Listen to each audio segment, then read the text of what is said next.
Mrs. Jean Mensah there, the chair of the Electoral Commission, submitting her testimony to the Commission of Inquiry into the Ayawaso West Wuogon violence, chaired by, of course, Justice Emil Short. Now, let's think a bit more about what we've heard. Joining us to do exactly that is from our politics desk, Malik Abbas Dabu. How nice to see you. Good to be here. It's been quite a while. Yeah, it has been. Yeah. Has been. But boy, a lot has happened. Yeah. And the chair there seeking to sort of explain from the official standpoint the Electoral Commission's role, if any, in what transpired that day.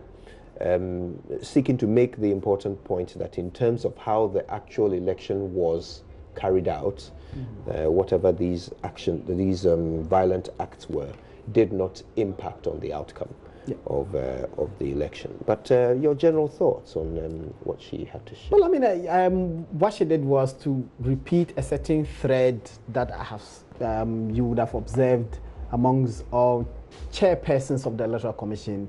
When I followed Afarijan and I followed the immediate past, Charlotte, and then I followed this one.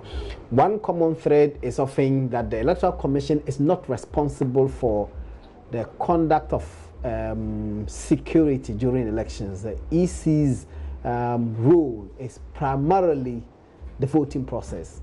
Security matters are off their hand.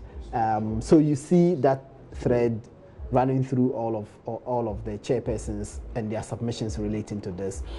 What you have seen is a certain attempt, even though with great subtlety, of this chairperson to give explanations that ties the EC to some of the security issues. Right. But also, you notice a certain slight contradiction between what has been said previously by the three persons who appeared before the commission yesterday and her testimony.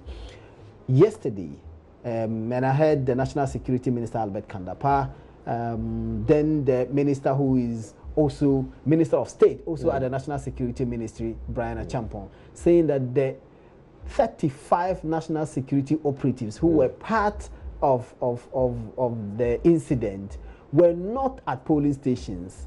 And yet, the person whom she admits had an altercation with a police officer was at a polling station. An interesting point, and I'm sure there will be many more of such.